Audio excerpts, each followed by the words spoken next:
Halo, Assalamualaikum warahmatullahi wabarakatuh. Salam sejahtera bagi kita semua. Perkenalkan, nama saya Tegar Wijaya Saputra, NPM 23646022. Saya dari jurusan Prodi Teknik Sipil dari dan dosen pembimbing saya adalah Pak Maftukin. Saya di sini akan membahas tentang pentingnya mematuhi K3 dan safety yang ada di lapangan atau penyuluhan dan antisipasi pada minggu ketiga.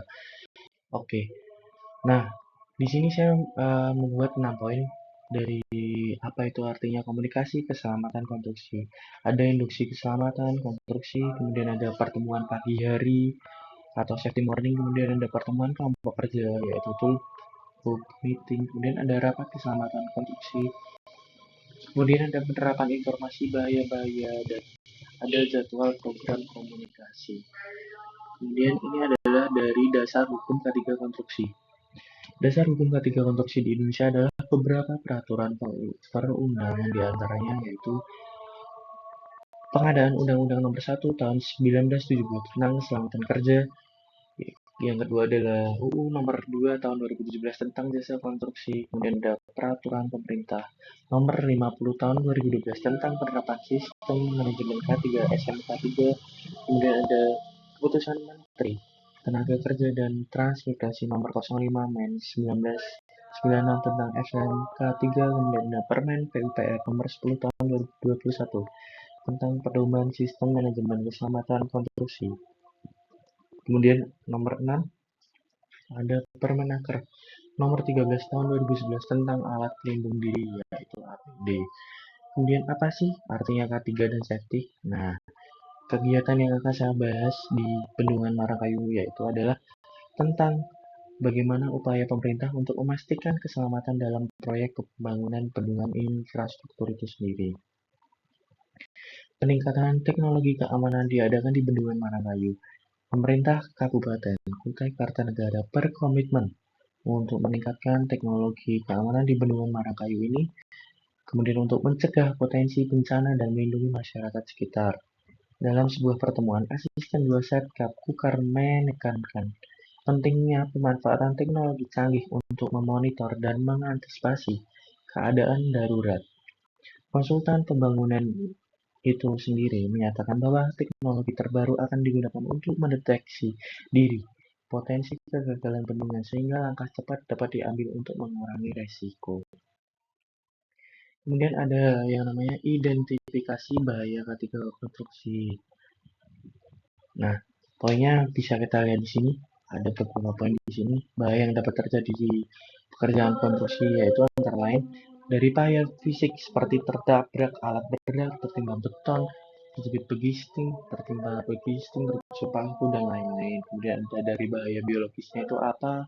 Kemudian bahaya kimiawi, bahaya teknologi dan bahaya psikososial.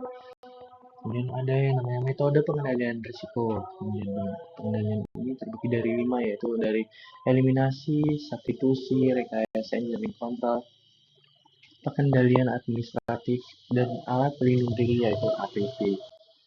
Kemudian induksi keselamatan konstruksi. Nah, kita bisa lihat ini adalah gambaran para pekerja yang ada di Bendungan Marakayu yang sedang mengerjakan proyek tersebut.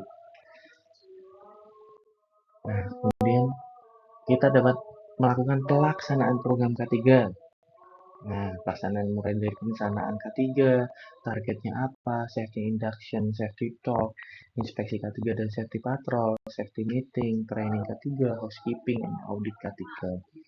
Nah, kita bisa lihat di sini ya, guys, ya, penjelasannya tuh ada di sini seperti ini. Mulai dari perencanaan sampai audit K3-nya itu seperti apa. Mulai dari petunjuk, kemudian kita target tuh seharusnya di proyek itu tidak ada kecelakaan, zero accident. Kemudian dari pendekatan dan mengarah tentang ketiga itu seperti apa. Kemudian melakukan pengarahan singkat. Nah, kemudian, kita masuk ke toolbox meeting. Ini toolbox meeting itu adalah pertemuan kelompok pekerja yang kemudian untuk bertujuan untuk mengadakan penjelasan informasi keselamatan konstruksi harian atau mingguan tergantung kondisi di lapangan. Melalui pertemuan kelompok kecil, pekerja semua potensi sumber bahaya yang berada di bawah pekerjaan tersebut diidentifikasi. meningkatkan pemeliharaan kondisi keselamatan konstruksi yang aman, sikap dan perilaku pekerja bermutu dan efisiensi. Nah, di sini ada 10 tips toolbox meeting. Yang pertama adalah persiapan, kemudian ada pengetahuan, ringkas, padat, wewenang, relevan, kejelasan, pertanggungjawaban, kemudian ada namanya penyederhanaan, tanya jawab, dan kemudian melakukan rekaman atau dokumentasi. Nah, kemudian kita masuk ke induksi keselamatan atau safety induction. Memuat prosedur atau petunjuk kerja induksi keselamatan konstruksi yang ditandatangani oleh penanggung jawab keselamatan konstruksi dan kepala pelaksana pekerja konstruksi. Kemudian ada induksi keselamatan konstruksi dilakukan untuk pekerja baru atau pekerja yang dipindah tugaskan, tamu, pemasok, dan pihak terkait yang pelaksanaan pekerjaan yang akan masuk ke dalam area pelaksanaan pekerjaan konstruksi. Nah, kita bisa lihat pada tabel 3.5 ini adalah contoh pengisian prosedur dan petunjuk kerja induksi keselamatan konstruksi atau safety induction. Nah, kita bisa lihat kemudian kita masuk ke tata cara induksi keselamatan konstruksi yang benar. Ada poin A sampai H. Akan saya jelaskan satu-satu. Dari induksi keselamatan konstruksi harus diberikan pada karyawan pekerja dan tamu. Kemudian induksi harus dilakukan di ruangan atau tempat yang khusus. Kemudian bahan materi induksi harus tersedia dalam jumlah yang sesuai dengan jumlah peserta dan jenis induksi. Alat bantu mempermudah dan memperjelas penyampaian materi induksi harus sesuai dengan jenis dan kondisi yang ada di lokasi. Setiap peserta induksi harus mengisi daftar hadir dan daftar periksa. Daftar periksa yang telah ditangani peserta dan penyaji induksi diarsipkan oleh unit keselamatan konstruksi. Hasil induksi didokumentasi oleh perusahaan. Kemudian, jenis induksi keselamatan konstruksi adalah induksi umum, induksi lokal, dan induksi tamu.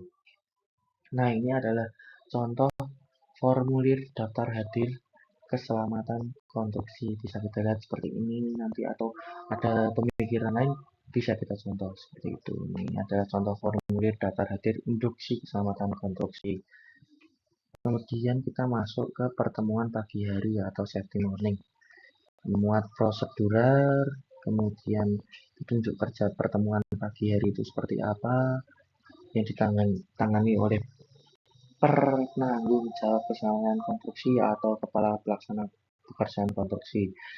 Nah, ini adalah contoh pengisian prosedur petunjuk kerja pertemuan pagi hari seperti ini. Ini bisa kita lakukan pertemuan dengan kontraktor, konsultan, maupun direksi. Oke, kita lanjut ke pertemuan kelompok kerja atau toolbox meeting. Memuat prosedur dan petunjuk kerja pertemuan kelompok kerja yang ditandatangani oleh penanggung jawab. Oke, tujuannya apa sih kita melakukan ini? Nah, tujuannya yaitu adalah mengadakan penjelasan informasi KK harian atau mingguan tergantung kondisi di lapangan melalui pertemuan kelompok kecil pekerja semua potensi sumber bahaya yang berada di bawah pekerjaan pekerja tersebut identifikasi. Kemudian sudah meningkatkan pemeliharaan kondisi KK keselamatan kerja yang aman, sikap dan perilaku kerja bermutu dan efisiensi. Nah, kemudian adalah pertemuan kelompok kerja. Nah, seperti ini. Uraian aktivitasnya bisa kita lihat. Pertemuan ini tuh sekitar 10-15 menit atau bahkan lebih tergantung sesuai tujuan dan penyampaiannya apa. Nah, kemudian kita menyampaikan resiko keselamatan kerja mulai dari resiko kecil sampai besar itu seperti apa. Kemudian pelaksanaan pertemuan kelompok pekerjaan itu harus teliti dan akurat dan harus detail bagaimana sumber potensi, sumber bahaya. Kemudian penanggung jawabnya ini biasanya dipimpin oleh petugas keselamatan konstruksi atau mandor yang sudah dilatih. Kemudian, nah ini ada nomor 2, ada uraian aktivitasnya. Kita bisa melakukan permasalahan keselamatan konstruksi, mencakup proses kerja, metode kerja, dan proses keselamatan konstruksi atau hasil pertemuan pagi didiskusikan, dibicarakan di pertemuan kelompok kerja. Kita bisa sampaikan ke semua supervisor, harus membantu menetapkan topik-topik keselamatan yang berbasis identifikasi bahaya. Kemudian nomor 3 kita bisa lakukan yaitu adalah topik pertemuan kelompok kerja pekerja yang dapat berupa penjelasan kondisi yang berbahaya dari setiap pekerjaan. Penyimpanan keadaan yang ditemukan saat inspeksi keselamatan konstruksi. Kemudian ada insiden kecelakaan yang dijelaskan untuk maksud tertentu dan tujuan pencegahnya. Nomor 4 ada instruksi dan informasi dari kepala proyek, unit keselamatan konstruksi dan pemberi pekerjaan. Kemudian yang terakhir ada peraturan dan ketetapan perundang-undangan. Kemudian kita masuk ke rapat keselamatan konstruksi, memuat prosedur atau petunjuk kerja rapat keselamatan konstruksi yang ditandatangani oleh penanggung jawab keselamatan konstruksi dan kepala pekerjaan konstruksi. Nah, bisa kita lakukan seperti ini. Dokumentasi ada di bawah terlampir. Kemudian kita masuk pada penerapan informasi bahaya-bahaya. Prosedur atau petunjuk kerja penerapan informasi bahaya-bahaya memuat prosedur sesuai tingkat resiko dan pekerjaan yang dilaksanakan ditangani oleh penanggung jawab keselamatan konstruksi dan pelaksana pekerjaan konstruksi, mulai dari ketinggian itu seperti apa, kemudian ada beton atau pengecoran seperti apa, kita harus melakukan dengan body harness, pengaman, sepatu, helm, dan rompi, tentunya seperti itu. Kemudian ada jadwal program komunikasi, kita bisa lihat ada 1-6. Nah, ini biasanya diisi oleh ahli K3 dan dari kontraktor itu sendiri ada dari HSE. Nah, ini adalah tidak kalah penting yang biasa kita pakai di setiap proyek. Biasanya ada rambu-rambu bahaya, mulai dari bahaya dari api, kemudian bahaya korosif, hati-hati beracun. Ini harus kita pasang di setiap sudut pekerjaan yang dapat membahayakan pekerja. Oke, kita masuk. Nah, seperti ini rambu ketika proyek ini yang harus kita pasang. Mulai dari kesiapan, harus menggunakan sepatu itu seperti apa, kemudian helm, rompi, body harness jika ketinggian, masker, kacamata, dan penyumbat telinga. Kemudian, nah ini adalah foto ketika waktu itu di proyek saya itu ada kunjungan Menteri PUPR, nah, dan Pak Jokowi ini Pak Basuki dan Pak Jokowi waktu itu kunjungan di proyek saya. Kita menjelaskan bagaimana mulai dari kesiapan di lapangannya seperti apa, metode kerjanya seperti apa, keselamatan pekerjanya, progresnya seperti apa. Nah, kita bisa masuk ke contoh formulir daftar hadir induksi keselamatan konstruksi itu seperti ini. Bisa kita lihat daftar hadir induksi keselamatan ini biasanya dibuat langsung oleh kontraktor dan disetujui oleh konsultan atau tenaga ahli K3. Oke, terima kasih. Ini dari Bendungan Marangkayu. Cukup sekian untuk instruksi dan pengenalan di minggu ketiga, yaitu pembahasan tentang K3. Terima kasih. Assalamualaikum warahmatullahi wabarakatuh. Saya Tegar Wijaya Saputra dari Prodi Jurusan Teknik Sipil Kelas RPL Bimbingan Pak Maftukin mengucapkan terima kasih.